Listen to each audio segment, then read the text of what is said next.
Baada ya pirika za siku nzima, leo ikiwa ni siku ya Jumatatu tarehe 11 ya mwezi wa kwanza mwaka 2016, naitwa Haris Kapiga na kukaribisha katika Clouds Habari ili upate vitu vingi vizuri ambavyo vitakupa hatua moja mbele zaidi.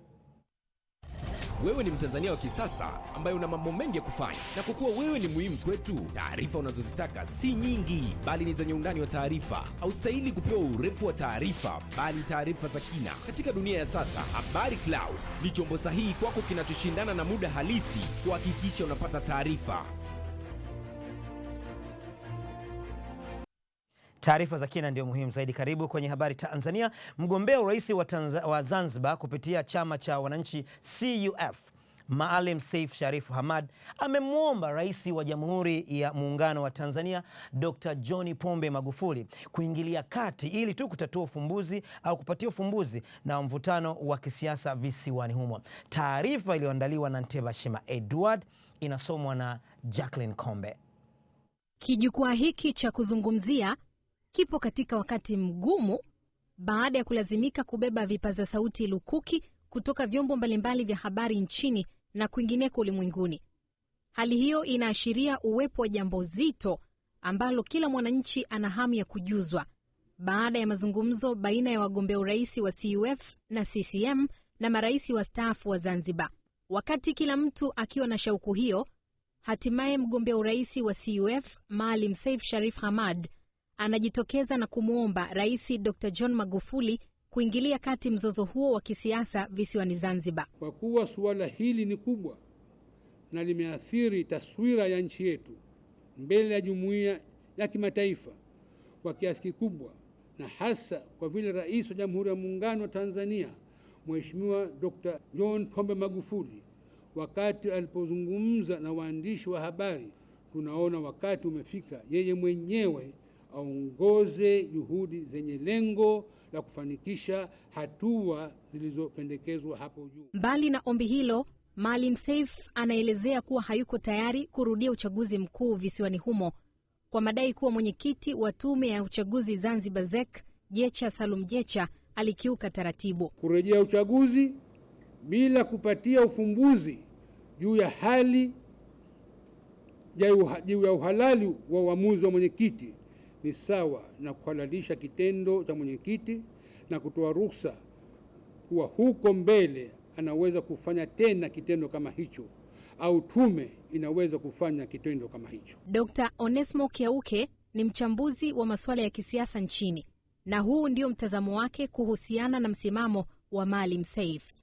Kwa sababu swala kubwa ambalo tunajiuliza ni je, mwenyekiti wa tume ya uchaguzi Zanzibar alikuwa na mamlaka ya kufuta uchaguzi? Kwa sababu kama lingekuwa limefanyika, tukishakubaliana kwamba jambo lilofanyika ni la kisheria, ndio tunakuja sasa kwa hatua ya pili kwamba kurudia uchaguzi nayo ingekuwa ni hatua halali ya kisheria. Ile sheria ya uchaguzi Zanzibar inasema wazi kwamba tume ya uchaguzi maana yake ni mwenyekiti, makamu mwenyekiti na wajumbe. Kwa hiyo unapozungumzia tume ya uchaguzi maana yake ni kwamba kikao ambacho kina akidi kifikie maamuzi, na yale maamuzi ndio yanakuwa maamuzi ya tume. Katika kuupatia ufumbuzi mzozo huo wa kisiasa visiwani Zanzibar, mpaka sasa vikao 8 vinavyohusisha mgombea urais kupitia chama cha wananchi CUF Maalim Seif Sharif Hamad, mgombea urais wa chama cha mapinduzi CCM Dr. Ali Mohamed Shein pamoja na marais wastaafu vimeshafanyika. Asante sana Ntebashima Edward pamoja na Jacqueline Kombe. Rais Dr. John Pombe Magufuli amemtembelea waziri mkuu mstaafu wa awamu ya 3 Frederick Sumaye ambaye amelazwa katika taasisi ya Jakaya Kikwete na pole na kumwombea ili aweze kupona haraka ili aweze kuendelea na majukumu yake mengine. Tamimu Adam anasoma taarifa kutoka Ikulu. Rais Dr. John Pombe Magufuli amemtembelea waziri mkuu mstaafu wa awamu ya 3 Frederick Sumaye ambaye amelazwa katika taasisi ya Jakaya Kikwete iliyopo hospitali ya taifa Muhimbili MNH ili kupatiwa matibabu. Waziri mkuu mstaafu Sumaye amelazwa katika taasisi hiyo siku 4 zilizopita kutokana na maradhi ya moyo yanayomsumbua, ambapo mara baada ya Rais Magufuli kuingia alipatwa na mshtuko kwa ugeni huo wa ghafla. Nimeshukuru sana rais kuja kunitembelea hapa. Ni jambo kubwa, sikutegemea. Ndio maana nilikuwa kama nimeshtuka kwa sababu sikutegemea na sikupata taarifa yoyote. Nimemshukuru sana Rais Magufuli kwa kweli kwa upendo wake. Anaonesha anajali sana watu wake. Kwa mujibu wa madaktari wanaomtibu Sumaye ni kwamba hali inaendelea vizuri tofauti na alipofikishwa hospitalini hapo siku 4 zilizopita. Kama mnavyoniona kwa kweli naendelea vizuri, napata matibabu mazuri, wananihudumia vizuri na sasa hali yangu ni nzuri. Licha Rais Magufuli kumtembelea waziri mkuu huyo mstaafu, pia amempa pole na kumwombea pone haraka ili aweze kuendelea na majukumu yake. Katika hatua nyingine, Rais Magufuli amemtembelea na kumpa pole mjane wa baba wa taifa Mama Maria Nyerere kufuatia kifo cha mkwe wake Leticia Nyerere kilichotokea jana huko Maryland, Marekani, alipopelekwa kwa ajili ya kupatiwa matibabu. Msemaji wa familia Mzee Joseph Butiko amesema familia Mama Nyerere inaendelea na taratibu za kusafirisha mwili huo kuja nchini Tanzania kwa ajili ya shughuli za mazishi. Mungu ailaze roho ya marehemu Leticia Nyerere mahali pema peponi. Amen. Asante sana Tamim Adam. Mahakama Kuu kitengo cha ardhi imepanga kuanza kusikiliza kesi ya wakazi 681 wanaoishi katika maeneo ya mabondeni na wale waliobomolewa makazi yao katika jiji la Dar es Salaam Januari 14 mwaka huu. Rachel Chizoza yeye amefuatilia mwenendo wa kesi hiyo na tuungane naye katika taarifa yake inayosomwa na Mahija Zayumba. Nje ya Mahakama Kuu kitengo cha ardhi katika mtaa wa Samora katikati ya jiji la Dar es Salaam ni wakazi wa Kinondoni wanaoishi katika maeneo hatarishi wakisubiri hatima ya kesi yao baada ya mahakama kusitisha zoezi la ubomoaji kwenye maeneo yao ili kusikiliza kesi ya msingi.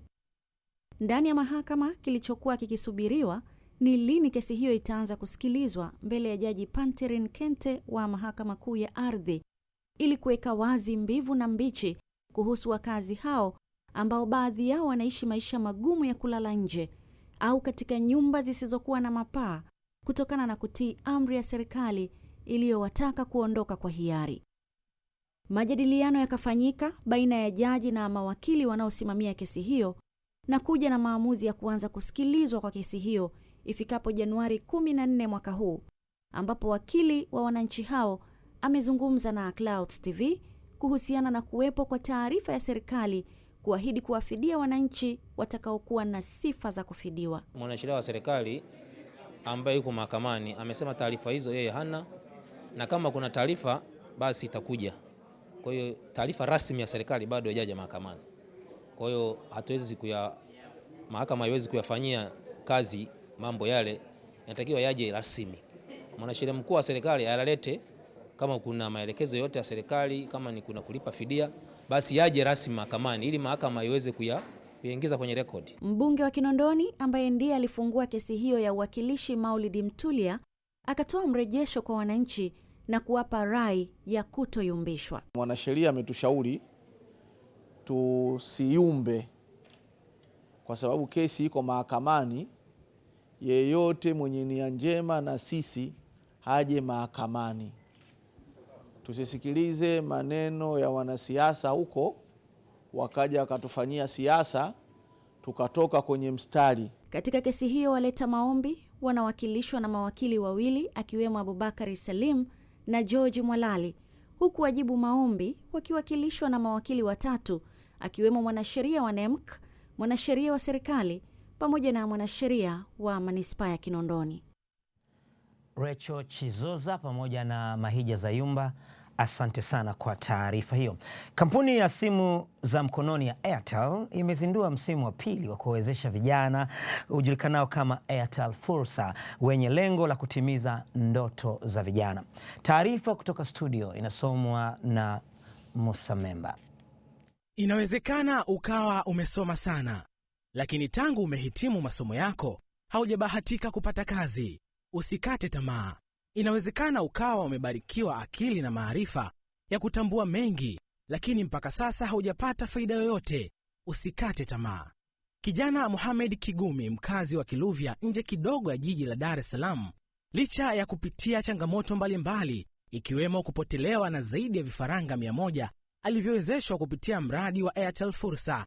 Hakukata tamaa, alijitambua na kufahamu nini anataka na akasonga mbele. Nilipitiwa na changamoto ya malazi kwa kuku ambao nilikuwa nimewapata.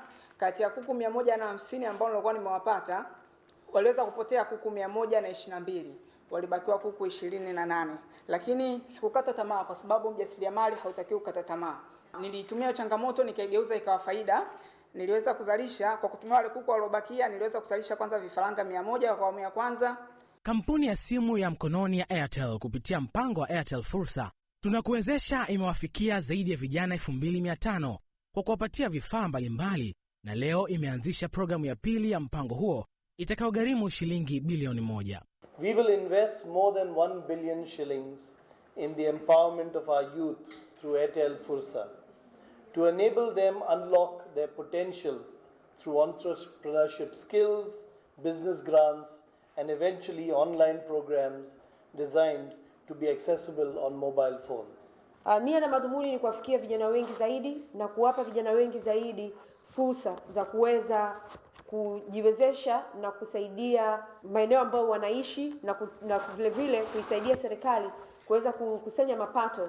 Akielezea mradi huo, meneja huduma kwa jamii Airtel, Hawa Bayumi, ametaja mafanikio ambayo wamefikia, huku naibu waziri ofisi ya waziri mkuu anayeshughulikia kazi ya ajira na vijana, Antoni Mavunde, anatoa wito kwa vijana kutoa fursa ipasavyo. Mradi huu ulitokana na utafiti ambao Airtel ilifanya kwa ajili ya kutambua changamoto mbalimbali ambazo vijana wanazo, na changamoto hizi ndizo haswa zilizojenga msingi wa mradi huu, kwamba wana changamoto za kujiwezesha kibiashara, changamoto za kujikuza kielimu, na changamoto za kuweza kuhudumia familia zao, lakini pia wanapenda kuwa watu ambao wanajitoa kwa ajili ya jamii.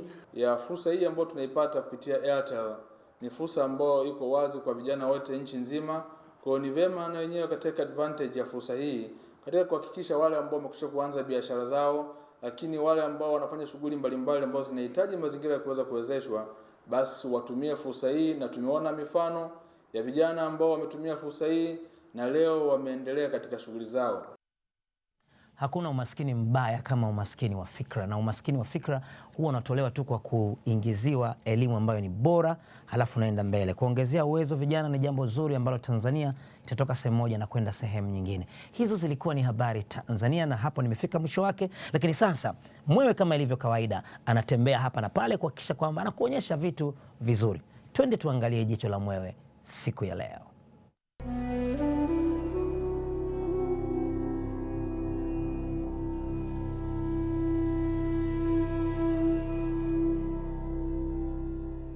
Baada ya wiki hii kujivinjari sana katika eneo la Kawe jijini Dar es Salaam, weekend hii Mwewe akaona hebu ngoja nitoke kidogo kunyoosha mbawa zake kama vile alivyozoea.